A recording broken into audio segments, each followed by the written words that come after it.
Hello बच्चों, physics with आशीष में एक बार फिर आपका स्वागत है। अपन अपने चैप्टर को अब आज आगे बढ़ाएंगे। अपना चैप्टर था इलेक्ट्रिक पोटेंशियल एंड कैपेसिटेंस। ठीक है, अपना जो नेक्स्ट टॉपिक है वो है capacitance of a parallel plate capacitor completely filled with dielectric medium. अपने पास एक कैपेसिटर है और उस कैपेसिटर को यहाँ पे आपको दिखा भी रखा है डायग्राम में। इस कैपेसिटर को डाइलेक्ट्रिक मीडियम से कंप्लीटली यानी कि पूर्णतया रूप से भर दिया है।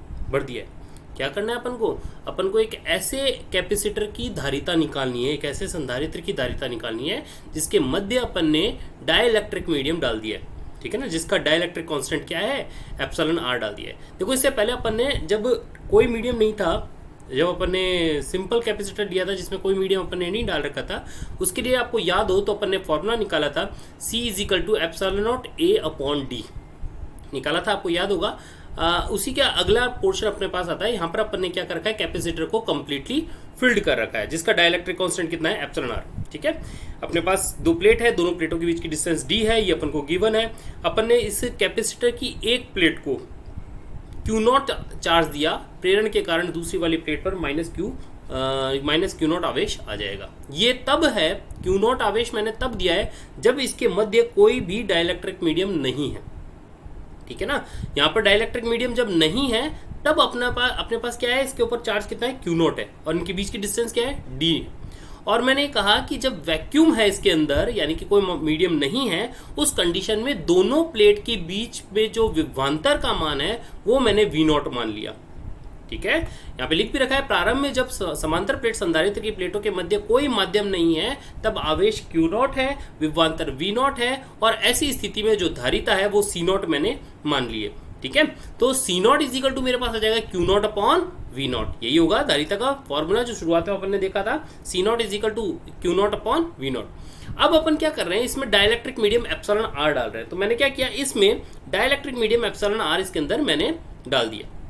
कंप्लीटली फिल्ड है, मतलब कि इसमें हवा है ही नहीं, जो भी है इनके बीच में, प्लेटों के बीच में, वो सिर्फ माध्यम है।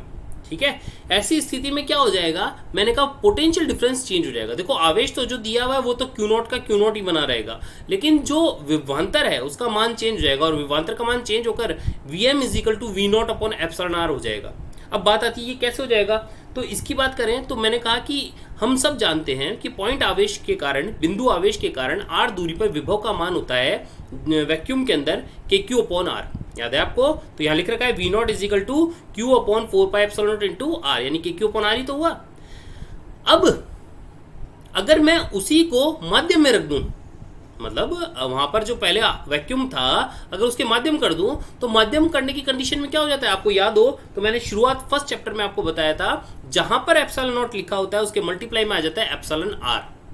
जहां पर ε0 लिखा होता है उसके मल्टीप्लाई में क्या आ जाता है, एप्सिलॉन आर आ जाता है, डाइलेक्ट्रिक कांस्टेंट आ जाता है। ये बात दिमाग में भी रखना, याद भी रखना। तो क्या हो जाएगा, ε0 के मल्टीप्लाई में क्या आ गया, एप्सिलॉन आर आ जाएगा। ठीक है, बल में भी ऐसे ही होगा, विद्युत क्षेत्र में भी ऐसे ही होगा, और विभवांतर में भी ऐसे ही होगा। अब ऐसी कंडीशन में अगर मैं V0/Vm करूंगा तो ये V0/Vm अपन इसमें इसका डिवाइड करेंगे, तो डिवाइड करने के बाद में बाकी सब कैंसिल आउट हो जाएगा। ये एप्सिलॉन आर जो कि इसके डिवाइड में आने के बाद ऊपर चला जाएगा, एप्सिलॉन आर आ जाएगा। तो V0/Vm = एप्सिलॉन आर। मेरी बात समझ में आ रही है आपको?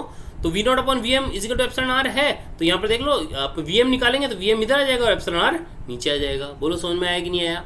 ठीक है, अब ऐसी स्थिति में जब अपन ने माध्यम एंटर करवा दिया है इसके अंदर, तो ऐसी स्थिति में जो धारिता होगी उसको भी अपन Cm से लिख देंगे। भाई वैक्यूम में तो था C0 और माध्यम में मैंने क्या कह दिया, Cm है, तो Cm = क्या हो जाएगा, Q0/Vm। भाई आवेश तो बदलेगा नहीं, आवेश तो जो दिया हुआ है वो तो Q0 ही है, लेकिन क्या बदल जाएगा, विभवांतर बदल जाएगा। तो Vm अपन यहाँ पर रख देंगे। समझ गए मेरी बात? तो Vm का मान कितना है, V0/εr है। समीकरण 2 से Vm का मान रखने पर, तो समीकरण 2 से Vm का मान जब हम लोग रखते हैं तो देखो Vm का मान है V0/ε, तो ये नीचे आ जाएगा V0 और ऊपर चला जाएगा εr। Q0/V0 को समीकरण नंबर 1 से हम लोग क्या लिख सकते हैं, C0 लिख सकते हैं। अरे Q0/V0 को क्या लिख सकते हैं, C0 लिख सकते हैं। C0 लिख दिया, C0 × εr, मतलब एक फॉर्मूला हमारे सामने आ गया, Cm = C0 × εr। ठीक है, यानी कि एप्सिलॉन आर यानी कि डाइलेक्ट्रिक कांस्टेंट की एक नई डेफिनेशन आ गई। एक डेफिनेशन तो अपने फर्स्ट चैप्टर में पढ़ी थी, दूसरी डेफिनेशन हमारे सामने क्या आई है कि एप्सिलॉन आर = हो जाएगा Cm/C0। इस पर बेस्ड एक नंबर का न्यूमेरिकल बनता है और बड़ा इजी सा होता है ना। तो एप्सिलॉन आर इजिकल टू क्या हो जाएगा, Cm अपॉन C नॉट। ऐसे कह सकता है कि मैं मान लो निर्वात में किसी संधारित्र की धारिता का मान 10 माइक्रोफैरड है, ठीक है। उसको 2 डाइलेक्ट्रिक कांस्टेंट वाले में माध्यम में अगर रख दिया जाए तो माध्यम में धारिता का मान कितना हो जाएगा। क्वेश्चन समझ में आया मैंने क्या बोला, दोबारा सुन लो। मैंने कहा कि एक अपने पास संधारित्र है, उस संधारित्र की धारिता कितनी है, 10 माइक्रोफैरड है निर्वात में, ठीक है। और उसको फिर बाद में उनकी प्लेटों के मध्य एक डाइलेक्ट्रिक कांस्टेंट मीडियम अपन ने डाल दिया है, जिसका डाइलेक्ट्रिक कांस्टेंट कितना है, 2 है, ठीक है। ऐसी कंडीशन में आपसे क्या पूछेगा, माध्यम की धारिता पूछेगा। माध्यम वाली कंडीशन में संधारित्र की धारिता पूछेगा। तो Cm इजिकल टू क्या हो जाएगा, Cm equal to C naught into epsilon R. C naught कितना है, 10 माइक्रोफैरड और एप्सिलॉन कितना है, 2। तो 10 इंटू 2 यानी 20 आंसर हो जाएगा। सिंपल सा क्वेश्चन है, कोई महावरत नहीं, इस फॉर्मूले पे बेस्ड है ना। मैंने इस फॉर्मूला अपने सामने आ गया तो मैंने इसके डिस्कस कर लिया। अब देखो C नॉट क्या है, जब संधारित्र के मध्य जो है निर्वात है या वायु है, उस स्थिति में है धारिता। तो हमने जब वायु थी या निर्वात था, तब उस कंडीशन में हमने धारिता का मान निकाला था। वो कितना था, epsilon naught A upon D। कितना था भाई, epsilon naught A upon D। तो C नॉट का मान मैं लिख दूंगा epsilon naught A upon D और epsilon R as it is है। तो दिख गया Cm इजिकल टू क्या आ गया, epsilon naught epsilon R A upon D। याद रख लोगे ये बात, कोई दिक्कत है, ठीक है। एक बार डेफिनेशन CBSE के एग्जाम में भी पूछी गई है कि भाई धारिता डाइलेक्ट्रिक कांस्टेंट को डिफाइन करो। अब सिर्फ इतना पूछता तो अपन किसी भी टर्म में डिफाइन करते थे। फोर्स की टर्म में अपन ने फर्स्ट चैप्टर में पढ़ाई था डेफिनेशन, एप्सिलॉन की टर्म में अपन ने फर्स्ट चैप्टर में डेफिनेशन पढ़ी थी, हम लोग कर सकते थे।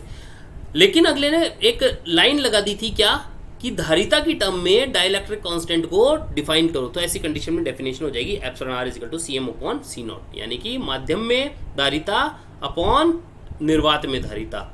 ये क्या होती है, ये एप्सिलॉन डाइलेक्ट्रिक कांस्टेंट होती है, ठीक है। अगला टॉपिक आता है parallel plate capacitor partially filled with dielectric medium. एक अपने पास समांतर प्लेट संधारित्र है जिसमें अपन ने भाई पहले तो भर दिया था पूर्णतया, अब भर रहे हैं आंशिक रूप से भरी परावैद्युत पदार्थ से भरी समांतर प्लेट संधारित्र। आंशिक रूप से परावैद्युत पदार्थ से भरी समांतर प्लेट संधारित्र, इसकी मेरे को धारिता कैलकुलेट करनी है। तो देखो पहले सबसे पहले डायग्राम देख लेते हैं। मेरे पास एक 2 प्लेटें हैं, एक पर आवेश दिया प्लस, प्रेरण के कारण दूसरे पे आ गया माइनस क्यू आवेश। पहले पे क्या दिया प्लस क्यू, दूसरे पे प्रेरण के कारण क्या आ गया माइनस क्यू। दोनों प्लेटों के बीच की डिस्टेंस d है। अब अपन ने इसमें एक t मोटाई की, यहाँ पे आपको दिख रहा है ये t मोटाई की अपन ने क्या डाल दी है, एक पट्टी का इसमें डाल दी है जिसका डाइलेक्ट्रिक कांस्टेंट एप्सिलॉन r है।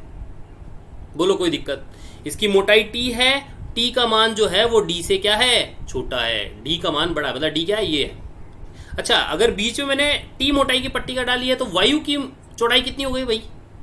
अगर मैं आपसे ये पूछूं कि भाई पूरे की तो d है, t मोटाई की अपन ने एक पट्टी का डाल दी, तो बताओ वायु की मोटाई कितनी बची। तो मैंने कहा d माइनस टी। बोलो हाँ या ना, समझ में आया कि नहीं आया, d माइनस टी तो होगा। अच्छा, अब मैंने कहा अंदर जहां वायु स्थित है, या ऐसा बोल दो कि वैक्यूम है, वहां पर तो इलेक्ट्रिक फील्ड मैंने कह दिया E नॉट है, और जहां माध्यम है वहां पर मैंने कहा इलेक्ट्रिक फील्ड जो है वो बदल जाएगा, विद्युत क्षेत्र जो है बदल जाएगा, उसका मान मैंने EM कह दिया। जैसे विभवांतर बदल जाता है वैसे ही क्या बदल जाता है, विद्युत क्षेत्र बदल जाता है। तो समझ में आ गई मेरी बात। तो मैंने यहाँ पर अभी जो लिखा है वो एक बार पढ़ के बता देता हूं आपको। जब संधारित्र की प्लेटों को आवेश Q दिया जाता है तो प्लेटों के मध्य विद्युत क्षेत्र E उत्पन्न होता है, जो कि मैंने बताया आपको। तथा जब इसमें T मोटाई की व एप्सिलॉन R परावैद्युतांक वाला माध्यम भरा जाता है तो विद्युत क्षेत्र EM हो जाता है। अभी मैंने बताया EM कुल तो है E, माध्यम में EM, और माध्यम से बाहर यानी कि जो बचा हुआ है वहां पर विद्युत क्षेत्र मैंने क्या कहा, E नॉट रहता है, ठीक है। इस प्रकार अगर अपन प्लेटों के मध्य विभवांतर का मान कैलकुलेट करें तो विभवांतर 2 के कारण आएगा। एक तो आएगा निर्वात के कारण, किसके कारण भैया, एक तो आ जाएगा अपने पास निर्वात के कारण, ठीक है। एक तो आ जाएगा अपने पास किसके कारण, इस निर्वात के कारण आ जाएगा, और दूसरा किसके कारण आ जाएगा, मैंने कहा माध्यम के कारण। भाई विभवांतर का मान एक तो निर्वात में विभव का मान कितना होगा और एक माध्यम में विभव का मान कितना होगा, और दोनों को अपन ऐड कर देंगे, कुल विभव आ जाएगा। अब देखो हम जानते हैं विभवांतर का फॉर्मूला V इजिकल टू होता है E इंटू डी। V बराबर क्या होता है, E इंटू डी, होता है कि नहीं होता।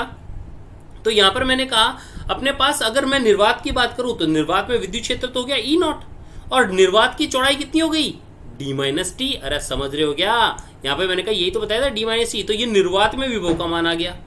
अगर मैं माध्यम की बात करूं तो माध्यम में मैंने कहा विद्युत क्षेत्र तो है ईएम, विद्युत क्षेत्र कितना है ईएम, और माध्यम की चौड़ाई कितनी है मैंने कहा टी, तो ई इंटू डी की जगह लिखेंगे ईएम इंटू टी लिख देंगे। समझ में आया कि नहीं आया? तो कुल विभव का मान कितना हो गया, कुल विभव का मान हो गया अपने पास E naught into D minus T plus E M into T. बोलो कर लोगे क्या? ठीक है। अब यहाँ पे अपन ने क्या किया, ये तो एज इट इज ही लिख दिया, E naught into D minus T को एज इट इज लिख दिया, ईएम को मैंने लिखा E naught upon epsilon R. जैसे Vm is equal to V naught upon epsilon R था, वैसे ही Em is equal to E naught upon epsilon R होगा। क्यों? क्योंकि उसमें भी क्या होता था एप्सिलॉन नॉट V बराबर के क्यू अपॉन यानी 1/4 pi epsilon naught Q upon R होता था ना, तो एप्सिलॉन नॉट के मल्टीप्लाई में एप्सिलॉन आर आता था। वैसे ही Em वाले में भी एप्सिलॉन नॉट के साथ में एप्सिलॉन आर ही आएगा, क्योंकि इसका फॉर्मूला हो जाएगा Q upon 4 pi epsilon naught into R square. अरे मेरी बात समझ रहे हो क्या? अरे जैसे अपन ने ये किया था ये वाला वी नोट, वहां पे ई नोट होता और यहाँ पे आर स्क्वायर हो जाता, ईएम होता है यहाँ पे आर स्क्वायर होता, बाकी सब तो कैंसिल आउट हो जाते, वही एप्सिलॉन आर बचता। तो क्या हो जाएगा ई नोट अपॉन ईएम हो जाएगा उसकी जगह। समझ गए क्या? तो आपको समझ में आ जाना चाहिए। बाकी आप इसको ब्रैकेट में करके डायरेक्ट लिख सकते हो, EM is equal to E naught upon epsilon R. ये मैंने ईएम की जगह E naught upon epsilon R लिख दिया। बोलो समझ में आया? लिख दी। ठीक है। अब अपन क्या करें, दोनों से ई नोट कॉमन लिया, डी माइनस टी, बस अब तो हो गया, मैथमेटिक्स बची अब तो सिंपल, डी माइनस टी और यहाँ पे बचा T upon epsilon R. E naught common आ गया बाहर। ठीक है। ई नोट का मान क्या होता है सिग्मा अपॉन एप्सिलॉन नॉट, और सिग्मा का मान कितना होता है क्यू बाई ए। अरे सिग्मा इज इक्वल टू क्या होता है पृष्ठ आवेश घनत्व क्यू बाई ए, तो यहाँ पे क्यू बाई ए लिख दिया और एप्सिलॉन आ गया। ई नोट की जगह मैंने लिख दिया Q by A epsilon naught, V as it is. अब अपने पास क्या है, धारिता की परिभाषा होती है, क्या होती है, C is equal to Q upon V होती है। अरे होती है कि नहीं होती है, C is equal to Q upon V. तो यहां पर अपन क्या करेंगे, v का मान ही तो रखना है अपन को, तो ये v जो v का मान है उठा के इसके अंदर रख दो। तो रखोगे तो अपने पास क्या आ जाएगा, देखो अब आप जब रखोगे तो q से तो q कैंसिल आउट हो जाएगा, ये नीचे गया तो नीचे से जाके ऊपर आ जाएगा, तो एप्सिलॉन नॉट a ऊपर और ये आ जाएगा नीचे, तो epsilon naught a upon D minus T plus T upon epsilon R मान आ जाएगा। बात समझ में आ गई आपको? अब अगर मान लो अगला कहते हैं t बराबर d हो, t मतलब पराविद्युत माध्यम की चौड़ाई थी t, अगर वो पूरा भरा हुआ होगा तो अभी पहले वाला टॉपिक बन गया। अरे टी बराबर डी होगा तो कौन सा टॉपिक बन गया कि पूर्णतया पराविद्युत पदार्थ से भरी समांतर प्लेट संधारित्र वाला टॉपिक बन गया, तो आंसर भी वही आना चाहिए। तो देखो मैंने इस टी की जगह डी रखा, इस टी की जगह डी रख दिया, यहाँ पे रखा, डी से डी गया 0 और ये एप्सिलॉन आर ऊपर आ जाएगा, तो epsilon naught epsilon R A upon D, यही अपन ने पहले निकाला था। अरे यही तो निकाला था, ये रहा। समझ गए क्या? ये वाला निकाला था, कर लोगे आप लोग, बहुत अच्छी बात है।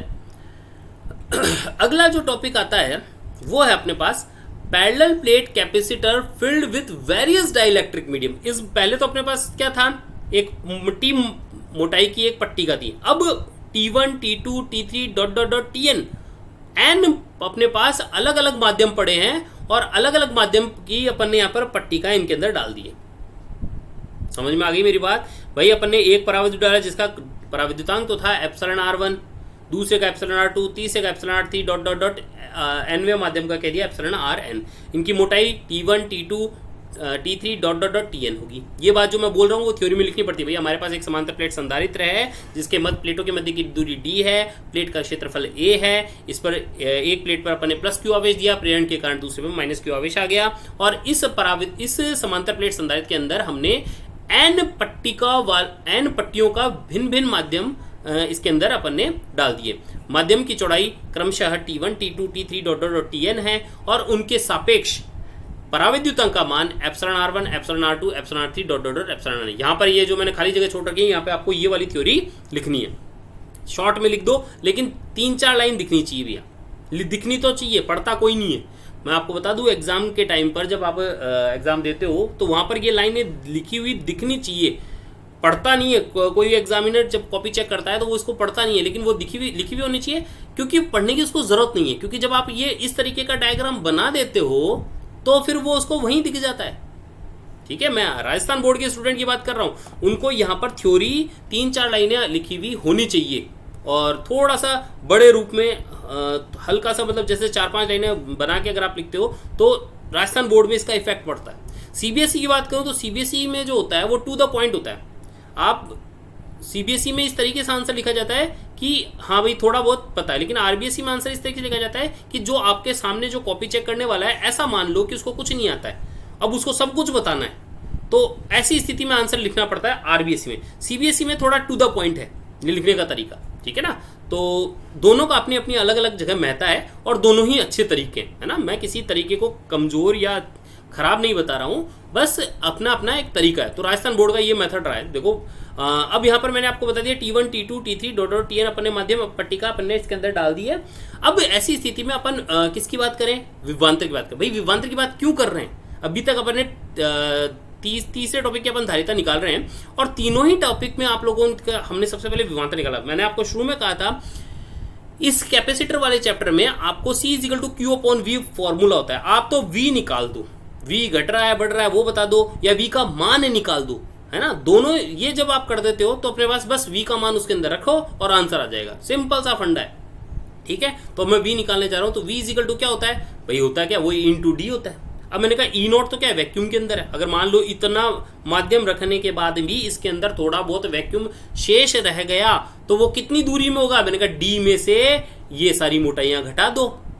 समझ रहे हो क्या। तो ये जो बच गया वो वैक्यूम है, अगर नहीं बचा तो जीरो हो जाएगा। भाई मान लो इसके बाद में भी इसमें वैक्यूम बच गया तो T1 इन सब की मोटाई निकाल लो, T1 plus T2 plus T3 plus dot dot TN, और उसको डी में से घटा दो। तो डी में से जब अपन इसको घटाएंगे तो अपने पास जो बचा हुआ भाग आएगा वो वैक्यूम का आ जाएगा। तो मैंने कहा E इंटू डी, तो E नॉट इंटू ये आ गया, ये तो मोटाई तो है अब वैक्यूम की, प्लस अब मैंने कहा दिया इसके अंदर विद्युत क्षेत्र E1 है, इसके अंदर विद्युत क्षेत्र E2 है, E3 है, डॉट डॉट डॉट EN है। तो इसके लिए क्या हो जाएगा विभवांतर E1 इंटू T1, इसके लिए क्या हो जाएगा E2 इंटू T2, और इसके लिए क्या हो जाएगा E3 इंटू T3। अरे समझ रहे हो क्या मेरी बात, समझ में आ रही है मेरी बात। मैंने क्या कहा कि अपन क्या कर देंगे, इसके लिए विभवांतर का मान निकाल देंगे और विभवांतर का मान क्या हो जाएगा E1 into T1 plus E2 into T2 plus E2 into T3 plus dot dot dot EN into TN हो जाएगा। अब अपन क्या करें भाई, यहाँ पर अब मैंने कहा E1 E2 E3 का मान रख देते हैं, जैसे अपन ने पहले किया था। किसके तरह यहाँ पे किया था ना अपन ने, यहाँ पे क्या किया था अपन ने EM equal to E naught upon epsilon R किया, तो वैसे ही कर देंगे E1 equal to E naught upon epsilon R1 कह देंगे, E naught upon epsilon R2 कह देंगे। भाई यहाँ पे क्या कर देंगे, E1 की जगह लिख देंगे E naught upon epsilon R1, E2 की जगह लिख देंगे E naught upon epsilon R2 dot dot dot E naught upon epsilon RN। इस प्रकार से कर देंगे, E नॉट कॉमन ले लेंगे, जो बचेगा वो सेम टू सेम लिख दिया। यहाँ पे T1 upon epsilon R1, T2 upon epsilon R2, TN upon epsilon RN यहाँ पे आ जाएगा। सही बात है। अब यहाँ पे E नॉट का मान अपन ने पहले भी निकाल लिया था, E naught equal to sigma upon epsilon naught, sigma का मान Q बाई A, तो ये Q बाई A एप्सिलॉन रह जाएगा और बाकी एज इट इज लिखा हुआ है। अब अपन क्या करेंगे, हम जानते हैं कि धारिता की परिभाषा होती है C equal to Q upon V।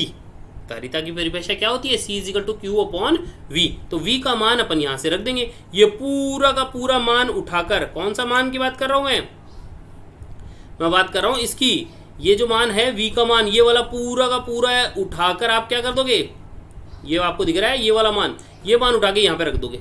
यहाँ पे मैंने एक छोटा सा ब्रैकेट बनाया और ये जो मान है ना पूरा का पूरा यहाँ लगा दिया है।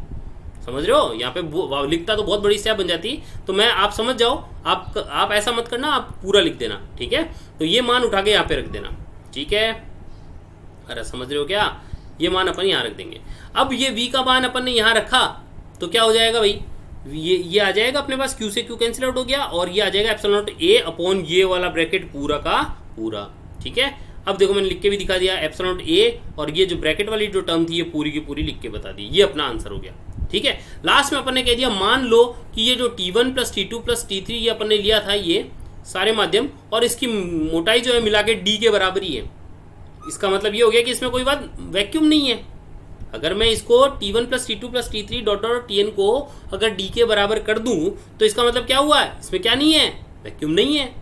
समझ गए क्या इस बात को, तो वैक्यूम नहीं है तो यहाँ पे क्या हो जाएगा, ये वाली टर्म जीरो हो जाएगी और बच गया जो ये आंसर है, ठीक है। C equal to epsilon naught upon A, epsilon naught into A upon T1 upon epsilon R1 plus T2 upon epsilon R2 plus TN upon epsilon RN, ये आ जाएगा अपने पास आंसर, ठीक है। ये अपन ने वेरियस डाइलेक्ट्रिक स्लैब के लिए भी कर दिया। अपन ने एक तरीके से समांतर प्लेट संधारित्र का यहाँ पर समापन होता है। चैप्टर अभी बाकी है, चैप्टर खत्म नहीं हुआ है, बाकी के समाचार अपन आज कल देखेंगे।